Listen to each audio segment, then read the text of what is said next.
Hello साथियों, नमस्कार। मैं अपने यूट्यूब चैनल इंदेश कुमार साहू में आप सभी का हार्दिक स्वागत करता हूं। आज हम आपको बताएंगे यूपी टेट में संधि। जो संधि का टॉपिक है यूपी टेट में, तो संधि को समझना बहुत ही सिंपल है। आप इस वीडियो को आप देख लेंगे तो आप संधि कभी नहीं भूलोगे। वीडियो को अंत तक देखना है जिससे कि आपका हर टॉपिक क्लियर हो।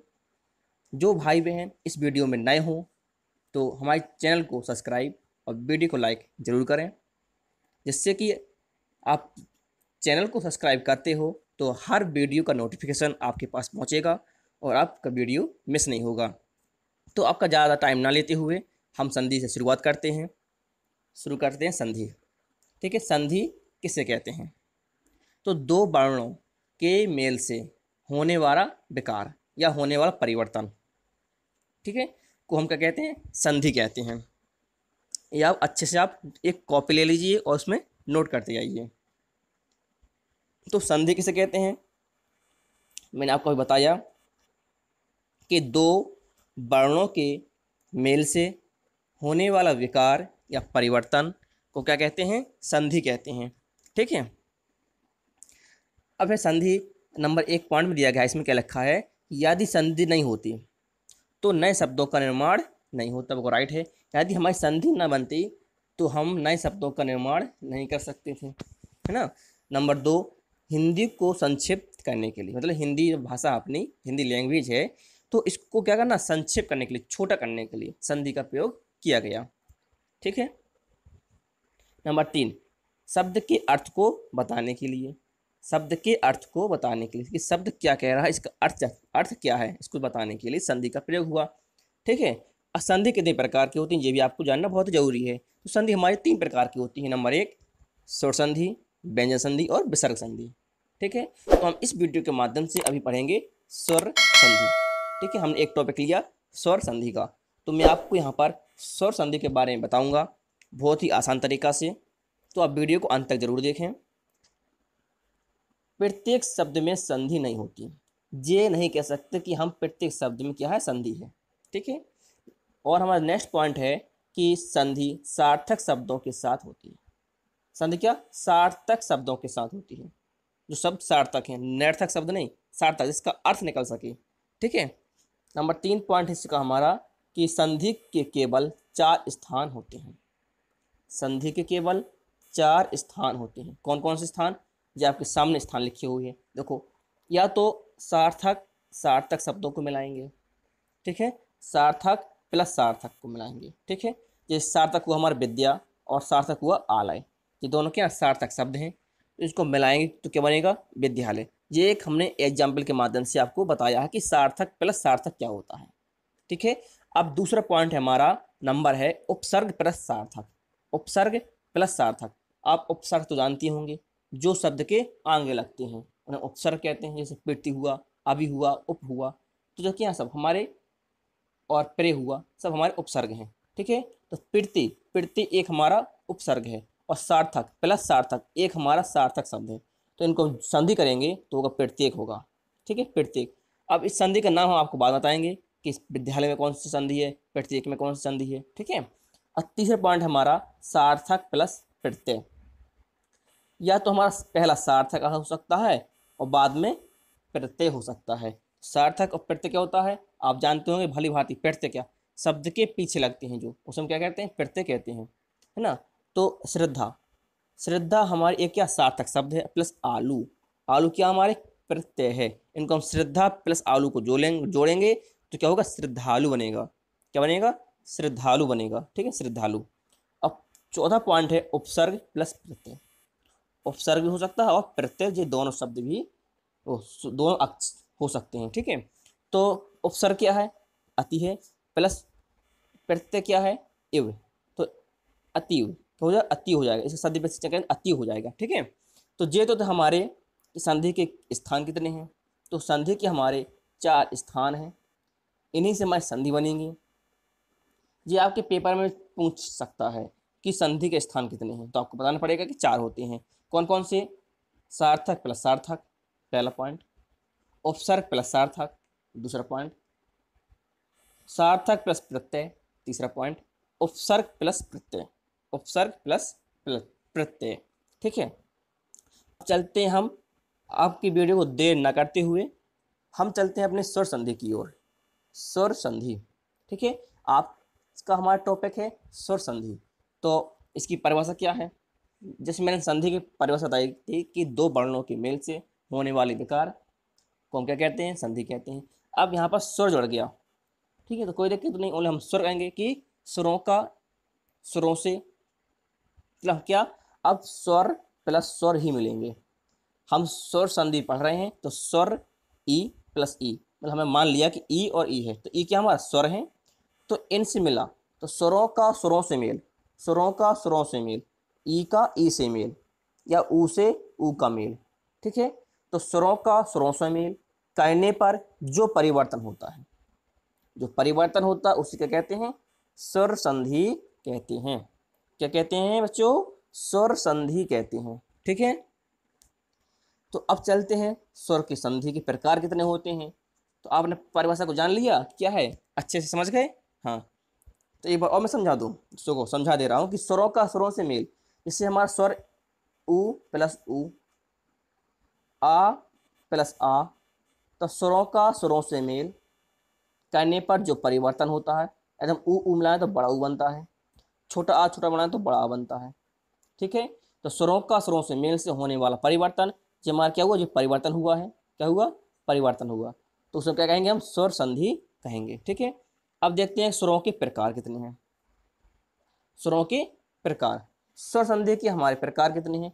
एक हमारी ट्रैक है, इस ट्रैक से आप याद कर सकते हैं, दिगु अवर, दिगु औ, तो दी से दीर्घ संधि, गु से गुण संधि, वा से वृद्धि संधि, आ से अयादि संधि, या से यण संधि। ये हमारे स्वर हमारे कितने होते हैं? स्वर के प्रकार हमारे 5 होते हैं। कितने? 5 होते हैं, दीर्घ, गुण, वृद्धि, अयादि और यण संधि। ठीक है, ये हमारे 5 स्वर होते हैं। इनको हम बिल्कुल क्रमबद्ध तरीके से पढ़ेंगे और समझेंगे कि स्वरों के संधि के मेल किस प्रकार से होते हैं, संधि किस प्रकार से टूटती हैं और किस प्रकार से बनती हैं। तो आपको इस वीडियो के माध्यम से आपको संधि बहुत अच्छी तरह से समझाई जाएंगी, इसलिए वीडियो को अंत तक जरूर देखते रहें। अब चलते हैं, हम पहले ही हमने हेडिंग ली है गुण दीर्घ संधि। कौन सी? दीर्घ संधि, हमने पहली हेडिंग ली है दीर्घ संधि। आप नाम से जान सकते हैं, दीर्घ माने बड़ा होता है, तो हम छोटे या छोटे को मिलाएं तो बड़ा बनेगा, या बड़े बड़े को मिलाएंगे तो बड़ा बनेगा। मतलब कहने का ये है, यदि हम छोटा आ मिलाएं तो हम स्वर संधि पढ़ रहे हैं तो स्वरों को ही मिलाएंगे, यदि हम छोटा आ छोटा मिला रहे हैं तो हमारा बड़ा बनता है। यदि हम पहले बड़ा लेते हैं, बड़ा फिर छोटा आ लेते हैं तो भी बड़ा बनता है। तो पहले इसकी हम परिभाषा को जान लेते हैं कि परिभाषा क्या है इसकी। ठीक है, हर्ष या दीर्घ में, हर्ष या दीर्घ में, हर्ष क्या होता है? छोटा अक्षर, दीर्घ माना बड़ा अक्षर। तो मैं आ ई उ, जी हमारे क्या हर्ष स्वर है। ठीक है, हर्ष स्वर के बाद क्रमशः हर्ष या दीर्घ आ ई उ मिलकर इनको मिलाएं तो बड़ा आ, बड़ी और बड़ऊ बन जाता है। आए समझ में? यदि हम छोटे छोटे को मिलाते हैं तो बड़ा बन जाता है, या बड़े को भी मिलाएं तो इसमें दोनों लिखा है, हर्ष या दीर्घ में आ ई उ के बाद क्रमशः हर्ष या दीर्घ में आ ई उ मिलकर बड़ा, बड़ी और बड़ा ऊ बन जाता है। इसमें क्या कहते हैं? दीर्घ संधि कहते हैं। अब देख लेते हैं कि किस प्रकार से बनते हैं। यदि हमारे पहले अक्षर में, पहले शब्द में हमारा आ है छोटा और बाद में भी छोटा आ है, तो दोनों को मिला करके बड़ा बनता है। छोटा प्लस छोटा बड़ा बनता है, बड़ा प्लस छोटा बड़ा बनेगा। छोटा आ पहले आया और प्लस बड़ा आ बाद में आया तो भी बड़ा आ बनेगा। बड़ा आ प्लस बड़ा आ आएगा तो बड़ा आ बनेगा। कहने का मतलब यह है कि छोटा आए या बड़ा आए हमेशा बड़ा ही बनेगा। ठीक है, ये हमारे हुए आ बड़ा में। अब चलते हैं छोटी बड़ी में। तो हम जब छोटी और छोटी को मिलाएंगे तो भी बड़ी बनेगा, बड़ी प्लस छोटी मिलाएंगे तो भी बड़ी बनेगा, छोटी प्लस बड़ी मिलाएंगे तो भी बड़ी बनेगा, बड़ी ई और बड़ी ई दोनों मिलाएंगे तो भी बड़ी ही बनेगा। ठीक है, अब आते हैं छोटा ऊ में। इसी प्रकार से हमारे छोटा ऊ है, आप समझ गए होंगे, जब छोटा ऊ प्लस छोटा ऊ मिलाएंगे तो बड़ा ऊ बनेगा, बड़ा ऊ प्लस छोटा ऊ मिलाएंगे तो भी बड़ा ऊ बनेगा। मतलब बड़ा अक्षर ही बनते हैं। ठीक है, तो अब एग्जाम्पल के माध्यम से आप अच्छे से बिल्कुल समझ सकते हैं। चलते हैं अपने एग्जाम्पल की ओर। जैसे लिखा कदापि, पहली एग्जाम्पल। एग्जाम्पल हमने बहुत सारे लिए हैं, आप समझते जाइए हर एग्जाम्पल को। मैं सब तो नहीं समझ सकते, लेकिन कुछ मैं आपको उदाहरण समझा दूंगा। ठीक है, और लिखिए सब है, आप सभी नोट करना है। ये परीक्षा की दृष्टि से बहुत ही महत्वपूर्ण उदाहरण है, इसलिए आप सभी उदाहरणों का स्क्रीनशॉट ले लीजिए या आप अपनी कॉपी में नोट कर लीजिए। पहला हमारा कदापि। अब शब्द कहाँ से टूटेगा ये आपको ध्यान देना है। कदापि, कद प्लस अपि, ये यहाँ से टूटेगा शब्द को तोड़ेंगे तो कदा प्लस अपि होगा। ठीक है, कदापि हो रहा ना, कदापि, क्या, कदापि, तो कदा प्लस अपि होगा। ठीक है, अब देखो, अब हमने आपको बताया था कि बड़ा प्लस छोटा मिलकर बड़ा बनता है। तो कदा में आ में क्या है, बड़ा आ है, अपी में छोटा आ है। ठीक है, दोनों को मिलाएंगे तो क्या बनेगा, बड़ा आ बनेगा। तो बड़ा ना, कदापि, बड़ा दा बना, तो कदापि हो गया, बड़ा बना। ठीक है, ये हमारा कौन सा है, दीर्घ संधि है। ठीक है, अब गीतांजलि, क्या, गीतांजलि, तो कहाँ से टूटेगा, गीत से टूटेगा, गीत से। तो गीत प्लस अंजलि, गीत प्लस अंजलि, तो होगा गीतांजलि। तो गीतांजलि में बड़ा ता हुआ कि नहीं हुआ, देखो गीतांजलि में बड़ा ता हुआ, क्यों, क्योंकि हमने पहले हमारा छोटा आ था गीत में, प्लस अंजलि में भी छोटा आ था। तो छोटा आ छोटा मिलकर क्या बना, बड़ा बनता है। तो बड़ा आ बना तो बड़ा ता हो गया ना बड़ा ता। तो गीतांजलि मैं आपको दोनों प्रकार से समझा रहा हूँ, टूटना और बनना। गीतांजलि को तोड़ेंगे तो गीत प्लस अंजलि बनेगा, और गीत प्लस अंजलि को जोड़ेंगे तो गीतांजलि बनेगा। किस प्रकार से, इस प्रकार से बनेगा कि गीत में छोटा आ है, अंजलि और अंजलि में छोटा आ है, दोनों को मिलाएंगे तो बड़ा आ बनेगा।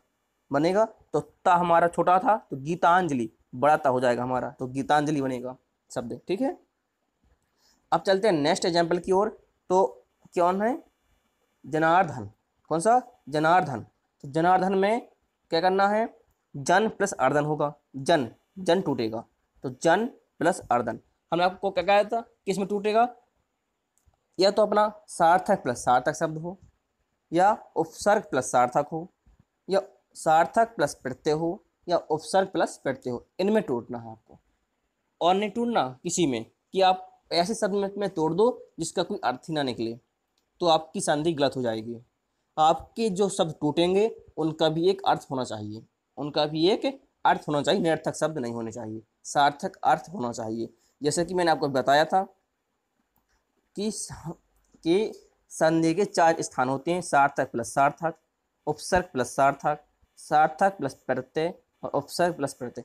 इनमें ही हमें टूटना है और इनके अलावा हमें कहीं नहीं जाना है। ठीक है जी, आपको ध्यान देना है। तो हमारे ओनली सार्थक शब्द ही होने चाहिए। जैसे हमने तोड़ा जनार्दन, तो जन प्लस अर्दन, जन में हमारा छोटा आ है प्लस अर्दन में छोटा आ है, दोनों को मिलाएंगे तो बड़ा बनेगा, इसलिए बना जनार्दन। जन प्लस अर्दन का बना जनार्दन। ठीक है, अब चलते हैं नेक्स्ट क्वेश्चन की ओर। नेक्स्ट एग्जाम्पल है हमारा दीप्तांग। दीप्तांग, तो कैसे टूटेगा, तब ऐसे मत तोड़ देना कि दीप लो, ऐसे तोड़ दो और प्लस तांग कर दो, ये आपका क्या गलत हो जाएगा। क्यों, क्योंकि दीप जे वाला शब्द हमारा क्या, निरर्थक शब्द, इसका कोई अर्थ नहीं निकलता, तो जो हमारा क्या निरर्थक शब्द है हमारा, तो ऐसे नहीं तोड़ना है। तो आपका कहाँ से टूटेगा, तांग, तांग से टूटेगा, तो होगा दीप्त प्लस अंग। क्या होगा, दीप्त प्लस अंग। तो दीप्त में ता में हमारा छोटा है, अंग में भी छोटा है, दोनों को मिला करके क्या बनेगा, बड़ा आ बनेगा, तो दीप्तांग हो जाएगा, क्या, दीप्तांग हो जाएगा। ठीक है, अब चलते हैं ऐसे क्वेश्चन उदाहरण की ओर जो आपके और अच्छे से समझ में आए। अभी तो मैंने बताया था कि छोटा प्लस छोटा मिलकर बड़ा बनता है। ठीक, अब थोड़ा छोटे के आसपास भी देख लेंगे। जैसे हमारा है श्रीष, क्या, ऋषि, श्रीष है, तो श्री प्लस ईस होगा, श्री प्लस ईस होगा। श्री में भी हमारा बड़ी छोटी बड़ी है और प्लस ईस में भी बड़ी है, बड़ी मिलकर बड़ी बनेगा, तो बना श्रीष। ठीक है, अब है रजनीश, क्या, रजनीश, तो क्या बनेगा, रजनी प्लस ईस बनेगा, तो रजनी से टूटेगा, तो रजनी प्लस ईस बनेगा।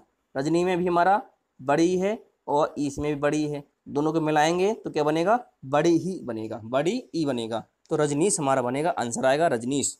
ठीक है, कोई कह दे कि रजनी प्लस ईस मिलाओ तो क्या बनेगा, रजनीश बनेगा। ये हमारा कौन सी संधि है, दीर्घ संधि है। आप देख सकते हैं कि बड़ी प्लस बड़ी मिल रहा है तो दीर्घ बनेगा।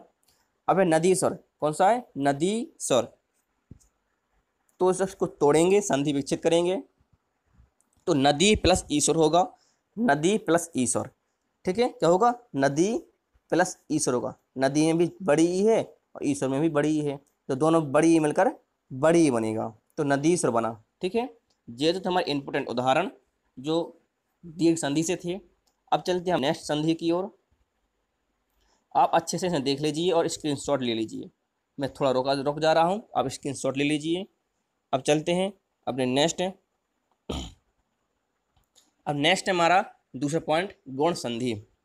कौन सा, गुण संधि। तो गुण संधि को देखते हैं कि क्या से क्या मिलकर बनता है। तो गुण संधि है अर एक ओ भी गुण 6 ना। तो अर ए और अर एक ओ भी गुण 6। आप इसको समझ नहीं सकते, लेकिन मैं आपको समझा दे रहा हूं कि यदि हम आ प्लस ऋषि ना, आ प्लस ऋषि और जोड़ेंगे तो अर होगा, अर ये अर लिखा हुआ है तो अर ये है। ठीक है, अर होगा। अर मतलब होता है, अर जो हमारा आधा रा है वो हमारा आधा रा इस प्रकार से लिखा जाएगा। ठीक है, यदि हम बड़ा आ और ऋषि जोड़ें तो भी अर होगा। जैसे एग्जाम्पल के माध्यम आप समझ सकते हो कि सप्तऋषि लिखा है, क्या लिखा है, सप्तऋषि। इसको हम तोड़ेंगे तो सप्त प्लस ऋषि होगा। सप्त में हमारा छोटा आ है और ऋषि हमारा ये लिखा है ना, लिखा ऋषि। इनको मिलाया तो हमारा क्या बनेगा, अर्र बनेगा, अर्र है ना। तो अर्र है तो देखो सप्त में आधार छोटा आ है, लेकिन अर्र है जो रा की रकार है जो हमारे ऊपर लिखी है तब सप्तऋषि में लगी ना। तो इसका कहने का मतलब यह है कि अर्र में मात्रा चढ़ती है रा की रकार के ऊपर। ठीक है, अब हमारा यदि हम छोटा आ और छोटी ई मिलाएंगे तो ए बनेगा। बड़ा आ प्लस छोटी ई मिलाएंगे तो भी ए बनेगा। छोटा आ प्लस बड़ी मिलाएंगे तो भी ए बनेगा। बड़ा प्लस ई मिलाएंगे तो भी ए बनेगा। ठीक है, जैसे एग्जाम्पल के माध्यम से लिखा रमेश, रमा प्लस ईस होगा, रमा प्लस ईस गुण संधि है, रमा प्लस ईस। रमा में हमारा बड़ा आ है और ई में हमारा छोटी ई है, तो बड़ा और छोटी मिलेंगे तो ए बनेगा, एक की मात्रा। ठीक है, अब चलते हैं और आप यहाँ पर समझ लीजिए कि यदि गुण संधि को पहचानेंगे कैसे। जैसे आपकी ट्रैक है पहचानने की, कौन सी, जी मात्राएं लगी हुई हैं, ये आपकी ट्रैक है। यदि रा की रकार लगी है तो गुण संधि है, ए की मात्रा लगी है तो भी गुण संधि, और ओ की मात्रा लगी है तो भी गुण संधि है। ठीक है, तो मैंने आपको रा की रकार बता दिया अर्र से, ए की मात्रा बता दी इससे, जी आपकी जोड़ करके ए बनाएंगे। और अब रह गए ओ, तो ओ किस प्रकार से बनेगा जी आपको समझा दे रहा हूँ। यदि हम क्या करें, छोटा आ और छोटा ऊ मिला दें तो ओ बनेगा, ओ। ठीक है, यदि बड़ा आ और छोटा ऊ मिला दें तो भी ओ बनेगा। छोटा आ और बड़ा ऊ मिलाएंगे तो भी ओ बनेगा, और बड़ा आ और बड़ा ऊ मिलाकर बनाएंगे तो भी ओ बनेगा। तो आप अच्छे से गुण संधि समझ गए होंगे कि गुण संधि किस प्रकार से है ना। एक बार और समझ लो, यदि आ और ऋषि मिलाएंगे तो आर बनेगा, छोटा आ और छोटी मिलाएंगे तो ए बनेगा, छोटा और ऊ मिला देंगे तो ओ बन जाएगा।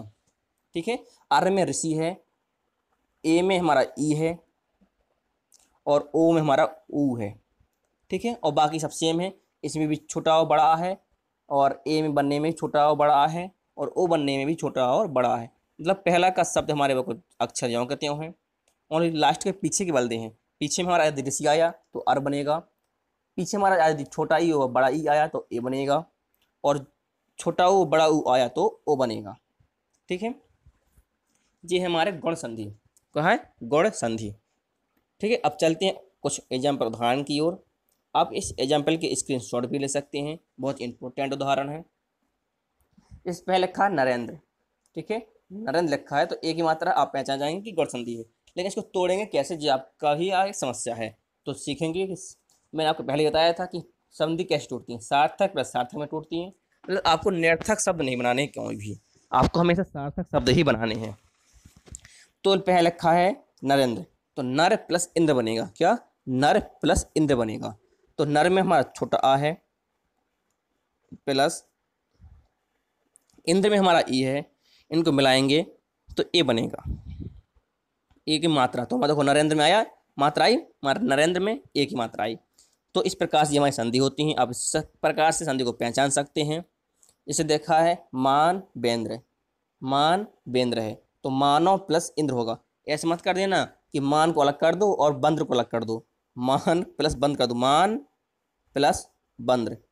तो जो बंद्र आपका कोई शब्द नहीं, निरर्थक शब्द है, इसलिए आप ये संधि नहीं होगी, आपकी संधि होगी मानव प्लस इंद्र होगी, मानव प्लस इंद्र होगी। तो मानव में हमारा छोटा आ है पीछे और इंद्र में हमारा ई है, ठीक है, इनको मिलाएंगे तो ए बनेगा।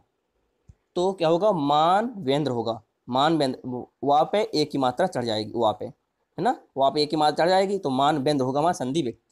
जो हमारा संधि व्यक्ति को हम जोड़ेंगे, जो हमारा शब्द बनेगा वो होगा मान वेंद्र का, ठीक है।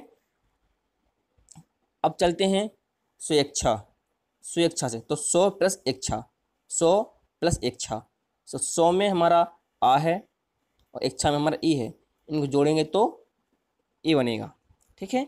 तो ए की हमारी मात्रा है, वे में हमारे ए की मात्रा चढ़ गई तो स्वेच्छा हो गई।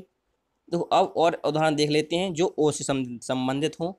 तो जैसा लिखा हुआ 100 उदाहरण, क्या लिखा है 100 उदाहरण, तो 100 उदाहरण कैसे टूटेगा, सा को अलग कर देंगे और उदाहरण को अलग कर देंगे, सा को अलग और उदाहरण को अलग, तो सा 100 लिखा ना ओ, 100 उदाहरण, तो 100 किस बनता ओ, 100 ओ, तो क्या आया ओ आया।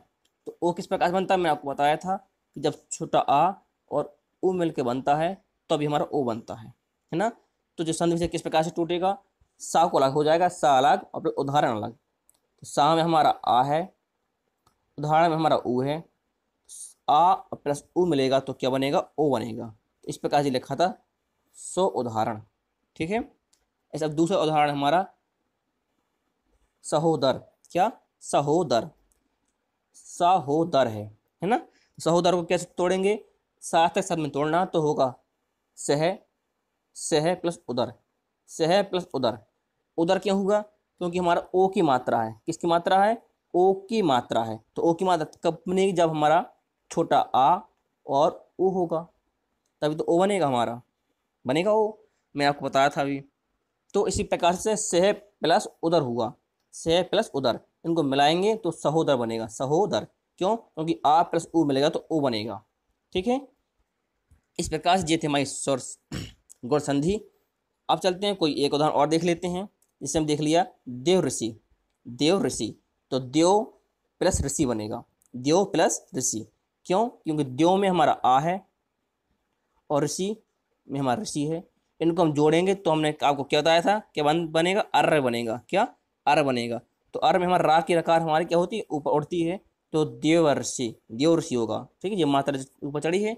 तो ये हमारी गौड़ संधि के उदाहरण है, ठीक है। तो इस प्रकार से हमारी गौड़ संधि यहाँ पर समाप्त हुई।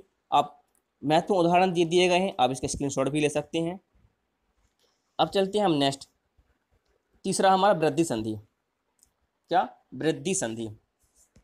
आप इससे नाम से ही आप पहचान सकते हो कि वृद्धि संधि वृद्धि होगी, मतलब मात्राओं की वृद्धि होगी इसमें। यदि हमारी एक मात्रा दी गई है तो हमारी दो मात्राएं बनेंगी, ठीक है।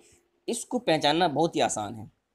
यदि आओ की मात्रा हो या आओ की मात्रा हो, एक डंडा दो मात्रा हो या दो मात्राएं हो, इस प्रकार के यदि हमारे शब्द दिए गए हैं तो हम पहचान जाएंगे कि ये हमारे कहा गुण संधि का उदाहरण है। जिसमें लिखा हुआ है यदि ये मात्राएं हैं, यदि आपके पास जे मात्राएं हैं तो वृद्धि संधि होती है, तो वहाँ वृद्धि संधि होती है, अपवाद को छोड़कर।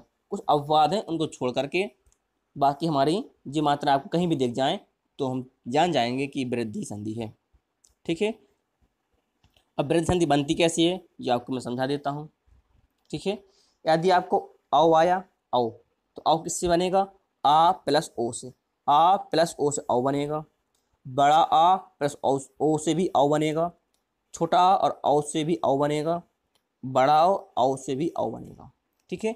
आप इसको आपको अच्छे से पहचान लीजिए। आप यदि इनको अच्छे से पहचान गए कि मिलते कैसे हैं तो आप आराम से संधि को कर सकते हैं, है ना। इस प्रकार से ए बनेगा। ए कैसे बनेगा, ए आ छोटा आ और प्लस आई से ए ही बनेगा। बड़ा और ए से आई बनेगा, आ और ए से आई बनेगा, है ना। तो इन शब्दों से मिलकर भी हमारे ये शब्द बनेंगे, ठीक है। जैसे कि हमारे उदाहरण दिया गया है औ का बनो औषधि।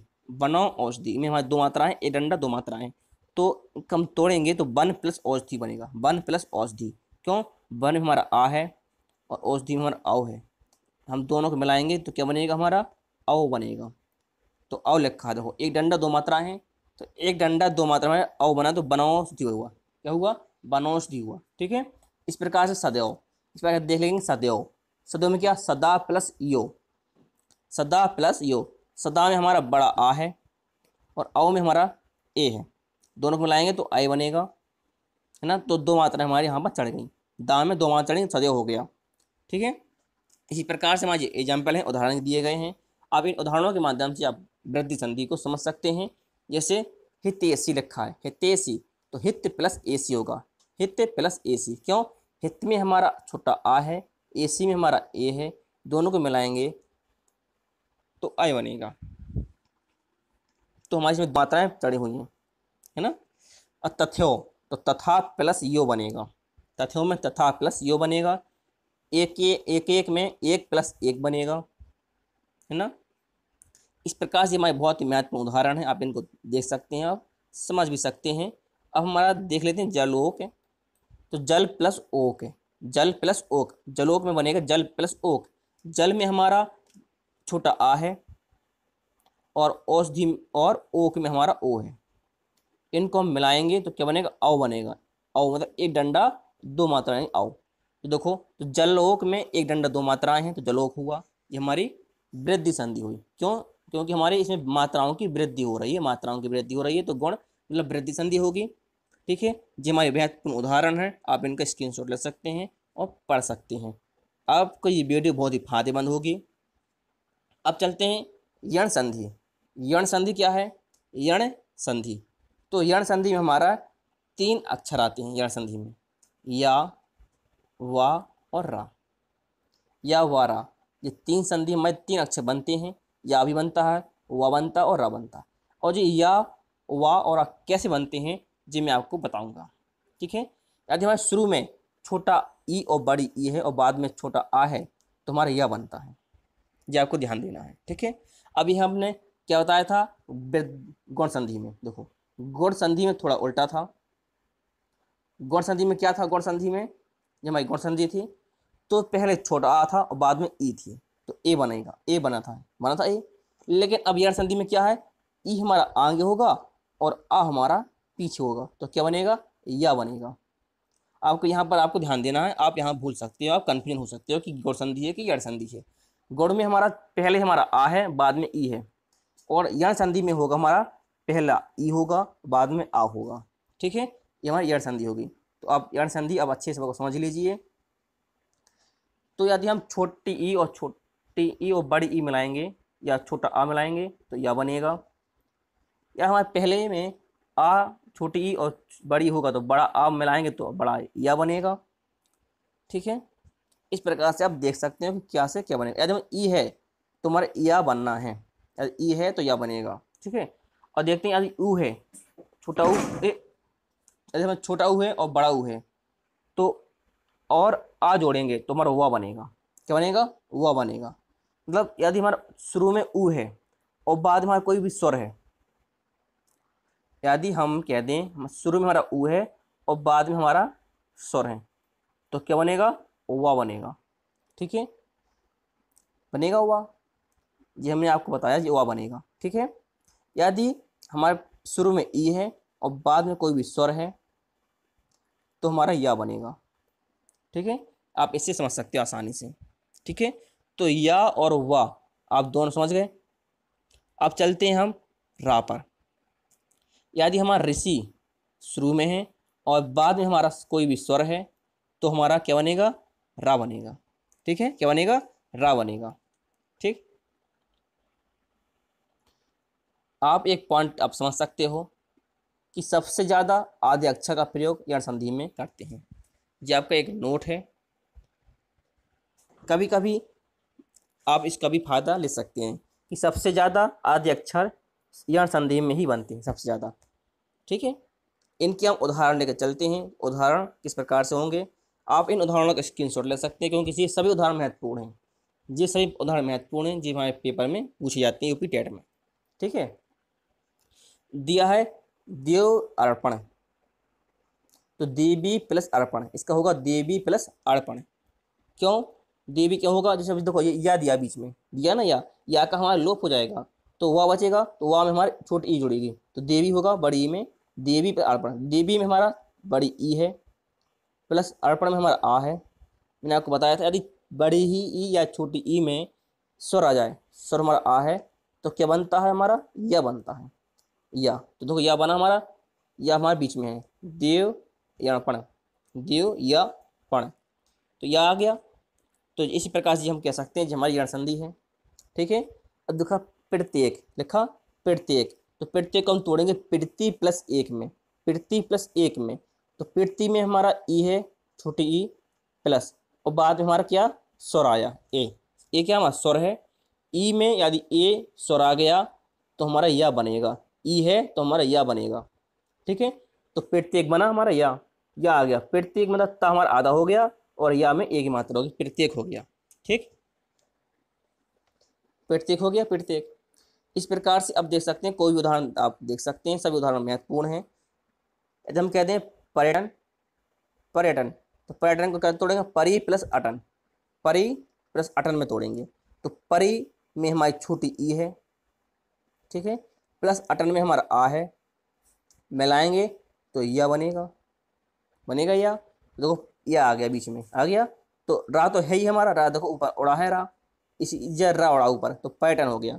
ठीक है, इसी प्रकार से नेक्स्ट देख सकते हैं अत्यंत, अत्यंत में क्या होगा, अति प्लस अंत होगा, अति प्लस अंत होगा, अति में हमारा छोटी ई है, अंत में हमारा आ है, तो मिल करके क्या बनेगा, या बनेगा।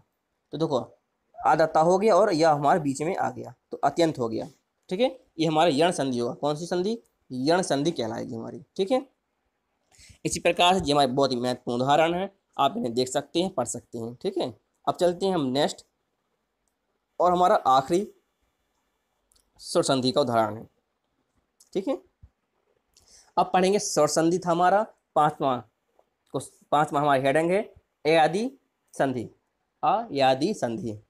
इसमें क्या होगा, प्रथम पद के अंत में, प्रथम पद के अंत में ए आए ओ औ, वे द्वितीय पद के प्रारंभ में असमान स्वर हों तो क्रमशः अप आय औ आओ में बदल जाता है। ठीक है, तो यदि हमारे आरंभ में जो हमारा दिया गया है, यदि आरंभ में हमारा ए आए ओ और आओ है, ठीक है, तो द्वितीय पद में हमारे आसमान स्वर है, मतलब कोई भी स्वर आ जाए, यदि हमारा आ गया तो हमारा क्या बनेगा, आय बनेगा, फिर आओ बनेगा। इस प्रकार से हमारे शब्द बनेंगे। तो अब उदाहरण में आप देखकर चल सकते हैं कि ऐसे आ गया नयन, ठीक है, ना यन आ गया, तो ने मतलब ये आ गया प्लस कोई आसमान स्वर आना था, तो हमारा आसमान स्वर हमारा क्या आ गया, आ गया, तो हमारा क्या बनेगा, हमने आपको बताया था कि आय बनेगा, आय, तो बना आय। ने प्लस अन जोड़ेंगे तो आय बनेगा, तो आ में ना में आ जोड़ेंगे तो आ ही रहेगा, और या, तो बीच में या आ गया, तो नयन हो गया, क्या हो गया, नयन हो गया। ठीक, इस प्रकार से पवन, पवन में पो प्लस अन, क्या पवन में पो प्लस अन होगा, पो में हमारा क्या है, ओ है, ठीक है, और कोई आसमान स्वर आ गया ओ में, तो हमारा क्या बनता है, औ बनता है, क्या औ, क्या बनता है, औ बनता है, तो पवन हो जाएगा, पो प्लस अन में पवन हो जाएगा। ठीक है, ऐसे दिया है शयन, शयन में से प्लस अन, से में हमारा ए है और अन में हमारा आ है, मिलाएंगे तो क्या बनेगा, आय बनेगा, तो शयन हो जाएगा, क्या शयन हो जाएगा। ठीक है, अब चलते हैं श्रावक, श्रावक में श्रो प्लस अक, तो श्राव में हमें क्या है, ओ है, आओ, क्या है, आओ आ गया, आ गया ना आओ, तो आओ में हम आ जोड़ेंगे आसमान स्वर हमारा अव है, तो क्या बनेगा, आ बनेगा। क्या बनेगा, बड़ा आ और व बनेगा। तो बड़ा आ हो गया, श्रावक हो गया, श्रावक हो गया। ठीक है, इसलिए पावक में, पावक, पावक क्या, पौ प्लस अक है, पो ओ, पो में हमारा क्या मिला है, औ मिला है, पो में क्या मिला, औ प्लस अक, अक में हमारा क्या आ है, तो इनको मिलाएंगे तो क्या बनेगा हमारा, बड़ा आ और हुआ आ बनेगा। ठीक है, तो पा में हमारा आ जुड़ेगा तो पावक होगा। क्या होगा, पावक। इस प्रकार से ये हमारे अयादी संधि के उदाहरण हैं। ठीक है, आप कोई भी उदाहरण देख सकते हैं, जैसे हमने धावक ले लिया, धावक, तो धौ प्लस अक, धौ में हमारा क्या है, ओ मिला है, ओ, और प्लस आ में, अक में आ है, इनको मिलाएंगे तो हमारा क्या बनेगा, आ बनेगा। तो धावक, बड़ा धा हुआ, आ हमारा धा में जुड़ गया तो धा वा के, अक में हमारा का है तो धावक हो गया। इसमें नायक, तो ने प्लस अक होगा, नायक का संदेश होता है ने प्लस अक होता है, तो ने में हमारा ए प्लस आ, यदि ए प्लस आ मिलेगा तो हमारा क्या होगा, आय होगा। क्या होगा, आय। ठीक है, दो मात्राएं हो गई ना इसमें, इसमें दो मात्राएं हो गई, तो ए बनेगा, ए प्लस आ में मतलब आसमान स्वर है कोई हमारा, तो आ बनेगा, बड़ा आ और या, तो ना या, बड़ा ना बनेगा और या आएगा, तो ना या। ठीक है, इस प्रकार से ये हमारे अयादी संधि के उदाहरण हैं। मैं आशा करता हूँ कि आप सभी को हमारी संधि समझ में आई होंगी। ये हमारे स्वर संधि के हमारे कुछ भाग थे। स्वर संधि हमारी 5 प्रकार की होती हैं, दीर्घ संधि, गौड़ संधि, वृद्धि संधि, यण संधि और अयादी संधि। मैंने आपको अच्छे से समझा दिया है। मैं आशा करता हूँ कि आप सभी को हमारी वीडियो बहुत ही पसंद आई होगी। यदि आप सभी को हमारी वीडियो पसंद आती है तो हमारी वीडियो को लाइक और चैनल को सब्सक्राइब जरूर कर लें, जिससे कि आपके पास हर वीडियो नोटिफिकेशन पहुँच सके जल्द से जल्द। हमारी मुलाकात अगली वीडियो में फिर होगी, तब तक के लिए नमस्कार।